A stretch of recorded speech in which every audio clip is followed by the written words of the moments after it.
Anka foli ni waliɲuman dɔn be aw kelenkelenna bɛɛ lajɛlen yɔrɔ Mali kɔnɔ Mali kɔ kan aw minnu sɔgɔlen don an na ni wagati in na bi ye sibiri janvier kalo tile 3 san 2026 a y'aw bisimila Mali kunnafoni ka dɔn kibaruya olu kɛnɛ kan.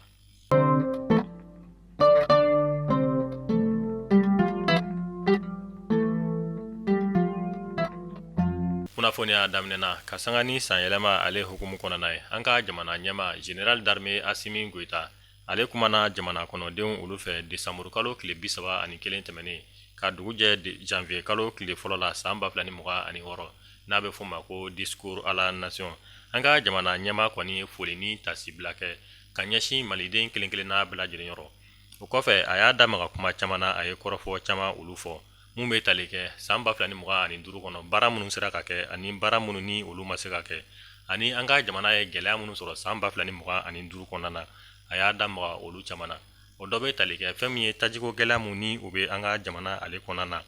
a kumana olu fana kan. A ye foli ni tasibila kɛ ka taa an ka finitigilakaw olu yɔrɔ minnu ni tora kɛlɛko in na ani fɛn minnu ye minnu banana a ye foli ni tasibila kɛ ka ɲɛsin nin kelenkelenna bɛɛ lajɛlen olu yɔrɔ.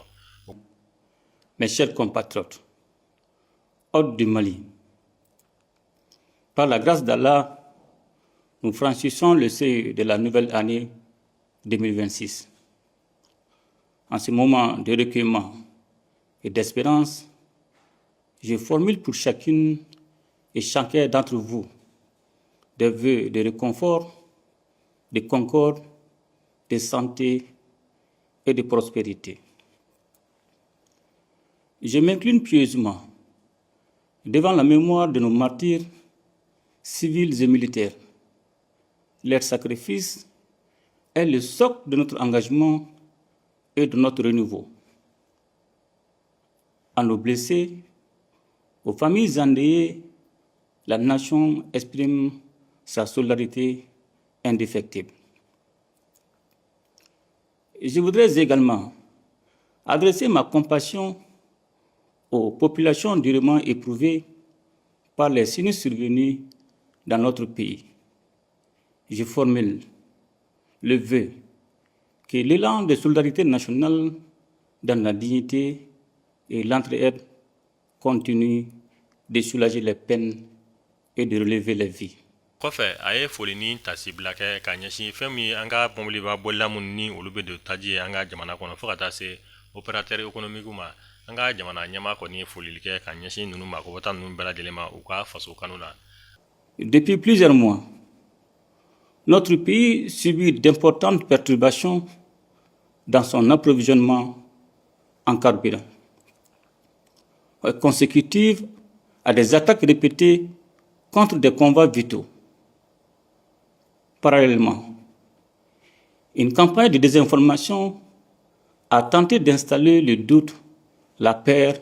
et la division. Elle n'a fait que renforcer notre prise de conscience collective et consolider notre dynamique de résistance. En ces instants solennels, je salue la bravoure de nos opérateurs économiques, de nos chauffeurs et de leurs apprentis. An ka jamana ɲɛma kɔni y'a ka kɔrɔfɔ olu kuncɛ ni foli ye ka ɲɛsin maliden kelenkelenna bɛɛ lajɛlen yɔrɔ k'an k'an tɛgɛ di ɲɔgɔn ma walasa fɛn min ye an faso a bɛ se ka bɛn ani kelenya ni basigi sɔrɔ cogoya mun na. AES jamana saba Mali, Niger, Burkina ninnu kɔni ye tajuru sara bere ta ni ka Ameriki jamana kɔni sɛgɛrɛ ka sanga ni Ameriki jamana kɛlen ka laseli kɛ ka fɔ ko jamana dɔw bɛ yen u bɛna gɛlɛya ta ni ka olu ka visa ko sɛgɛrɛ n'u bɛ fɛ ka don Ameriki jamana kɔnɔna na. O kunnafoniya ninnu dilen kɔfɛ fɛn min ye AES jamana saba kɔni ye kunnafoniya di kɛ k'a fɔ k'u n'o ɲɔgɔn kelen ta ni ka Ameriki jamana kɔni sɛgɛrɛ. O de hukumu kɔnɔna na an ka minisiriso mun ka baara ɲɛsin bɛ Mali jamana ni jamana wɛrɛ ko ɲɛnabɔli ma olu ye laseli kɛ kununko janvier kalo tile 2 san 2026 ko américain den minnu ni olu bɛ fɛ ka don Mali kɔnɔ an bɛ wagati min na ko sisan k'olu kɔni ka donni jɔra a fana bɔra maaw la maa minnu ni olu kɔni sigilen bɛ Mali kɔnɔna na ani visa bɛ maa minnu bolo ni olu ka visa kɔni dati ma ban ani fo ka taa se maa minnu kɔni bɛ baara kɛ Ameriki jamana ale tɔgɔ la an ka jamana kɔnɔna na n'a bɔra ni maa saba la ko maa kura minnu ni olu bɛ fɛ ka don an ka jamana kɔnɔ Ameriki jamanadenw na ko kɔni jɔlen don an bɛ wagati min na ko sisan. An An bɛ taa farikolo ɲɛnajɛ ale hukumu kɔnɔna na CAN Maroc 2025 ale ntolaciw bɛ senna an bɛ wagati min na ko sisan an ka samata sɛgɛw kɔni bɛna u ka bɔko naaninan kɛ ni o ye 8e de finale ye u ni jamana minnu bɛna ɲɔgɔn sɔrɔ o ye Tunisie jamana kɔni nɛgɛ kaɲan 19 wagati an bɛ hakilinajigi kɛ k'a fɔ ko Tunisie jamana ye jamana min kɔni ma deli ka Mali kɔni bugɔ CAN ale ntolaciw senfɛ fɔlɔ an b'a fɔ ala ka sebaya di an ka samata sɛgɛw olu ma bi ntolaci ale ni Tunisie jamana ni ɲɔgɔn cɛ.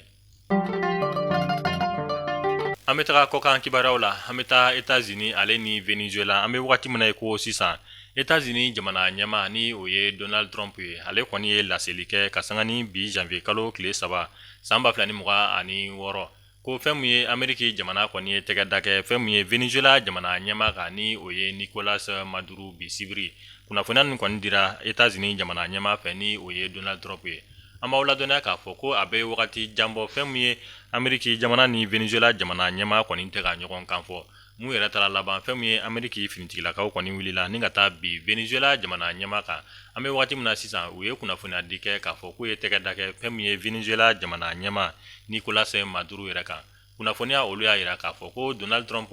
a y'a yira k'a kuma olu kɔnɔna na k'a fɔ ko an bɛ wagati min na ko sisan fɛn mun ye Venezuela jamana ɲɛma Nicolas Maduro k'u kɔni y'a bɔ ni Venezuela jamana ale kɔnɔna na. Aw minnu tun sɔgɔlen bɛ Mali kunnafoni na nin de bɛ dansigi kɛ aw ka bi sibiri kunnafoniyaw la an b'a fɔ aw k'an bɛn wagati wɛrɛ kunnafoniya kura olu kɛnɛ kan.